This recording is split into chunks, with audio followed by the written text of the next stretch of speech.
Hi అండి, అందరూ బాగున్నారా? మీరందరూ బాగుండాలి, అందులో నేను ఉండాలి. కడలి వ్లాగ్స్లో motivational videos, success tips, moral values, అలాగే జీవిత సత్యాలు మరెన్నో ఎన్నో మంచి మాటలు చెప్తూ మీ ముందుకు వస్తున్నాను. నా ఛానల్ కనుక మీకు నచ్చినట్లయితే తప్పకుండా ఆదరించండి, సపోర్ట్ చేయండి, లైక్ చేయండి, షేర్ చేయండి, సబ్స్క్రైబ్ చేసుకోండి. ఈరోజు మీకు ఒక మంచి సక్సెస్ టిప్ చెప్పబోతున్నానండి. సక్సెస్ అవ్వాలని ప్రతి ఒక్కరికి ఉంటుంది. ఎందుకంటే ఒక విద్యా రంగంలో కానీ, ఒక వ్యాపార రంగంలో కానీ, ఉద్యోగ రంగంలో కానీ, ఇలా ఏ రంగంలోనైనా సరే సక్సెస్ అవ్వాలని ఉంటుంది. నువ్వు సక్సెస్ అవ్వాలని ముందుకి అడిగేసినప్పుడు నేను వెనక్కి లాగేటటువంటి చేతులు చాలా ఉంటాయండి. ఎన్నో అవమానాలు వస్తూ ఉంటాయి. నిన్ను డిస్కరేజ్ చేసేటటువంటి ఎన్నో మాటలు నీ చెవిని వినిపిస్తూ ఉంటాయి. కానీ వాటిని నిజంగా నువ్వు సక్సెస్ పొందాలి అనుకున్నప్పుడు వాటి వైపు అస్సలు చూడకూడదు. నేనైతే ఒక ఎగ్జాంపుల్ చెప్తాను. ఒకరోజు చాలా కప్పలు ఉన్నాయంటండి.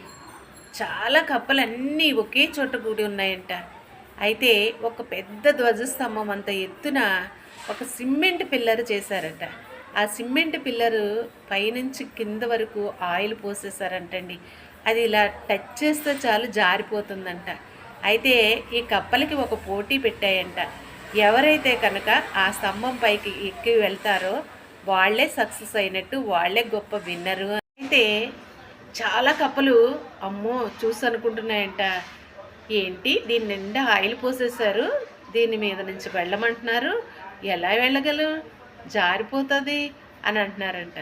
అయితే ఇంకా వెనకాల ఉన్న కప్పలు కూడా చాలా అంటున్నాయంట. ఏమనంటే ఇది ఎవ్వరూ ఎక్కలేరు, ఇది ఎవ్వరూ ఎక్కలేరు, జారిపోతుంది కాబట్టి ఎవ్వరికీ సాధ్యమే పడదు అంటున్నారంట. ఇలా చాలామంది వెనక్కి లాగేసేది మాటలు మాట్లాడుతూ ఉంటే ఒక్కో కప్ప 2-3 జాన్లు ఎక్కిన తర్వాత కిందకి జారి పడిపోతున్నాయండి. అప్పుడు అందులో ఒక కప్ప మాత్రం బెక్ బెక్ బెక్ బెక్ అంటూ పైకి చాలా స్పీడ్గా ఎక్కేస్తుందంటండి. చాలా స్పీడ్గా అంటే చాలా స్పీడ్గా ఎక్కేస్తుందంట. వాళ్ళు పెట్టిన టైంలోనే మరి ఆ కప్ప ఒక్కటి పైకి ఎక్కేసేసి నేను ఎక్కేసాను, నేను విన్నర్ అయ్యాను అని చెప్పేసి పైనుంచి బెక్ బెక్ బెక్ అంటూ అరుస్తుందంట. ఆ కప్పలన్నీ కూడా ఈ వెనకాల వాళ్ళ మాటలు విని ఈ యొక్క నీకు సాధ్యమే పడదు, అసలు ఇది అసాధ్యం, ఇది ఎవ్వరూ కూడా రీచ్ అవ్వలేరు అని చెప్పేసి ఈ వెనకాల మాటలు విని అన్ని కప్పలు కూడా జారి కిందకి పడిపోవడమే కాకుండా తిరిగి వెనక్కి వచ్చేసాయటండి. ఆ కప్ప మాత్రం వెళ్ళి చక్కగా సక్సెస్ను సాధించి నేను విన్నర్, నేను విజయం సాధించాను అనేసి తను పైనుంచి అరుస్తూ ఉందంటండి. దీని నీతి ఏంటో తెలుసండి, మీరు సక్సెస్ అవ్వాలనుకున్నప్పుడు ఎన్నో చేతులు లాగాలని చూస్తాయి, కానీ మీరు వాటి వైపు చూడొద్దు, మీ సక్సెస్ వైపే చూడండి. ఇంతకీ ఆ కప్ప ఎందుకు వెళ్ళిందండి? ఆ కప్పకి చెవుడంటండి వినపడదు, చెవుడు వినపడదు.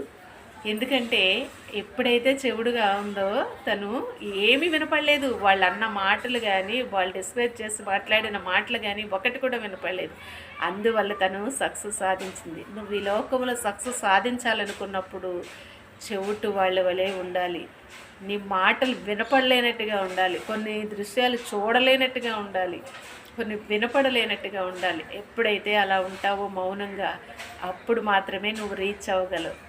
ఇందులో నీతి గమనించారా మీరందరూ? మనుషులు కూడా అలానే ఉండాలండి. నువ్వు రీచ్ అవ్వాలనుకున్న గోల్ రీచ్ అయ్యే వరకు కూడా, నీ సక్సెస్ సాధించే వరకు కూడా నువ్వు మోగవాళ్ళలాగా, చెవిటి వాళ్ళలాగా ఉండాలి. లేదంటే నేను వెనక్కి లాగేయడానికి చాలా చేతులు నీ వైపు చూస్తూ ఉంటాయి. గుర్తుపెట్టుకో మిత్రమా. ఆ వీడియోస్ కనుక మీకు నచ్చినట్లయితే తప్పకుండా సబ్స్క్రైబ్ చేయండి, సపోర్ట్ చేయండి. Thank you for watching.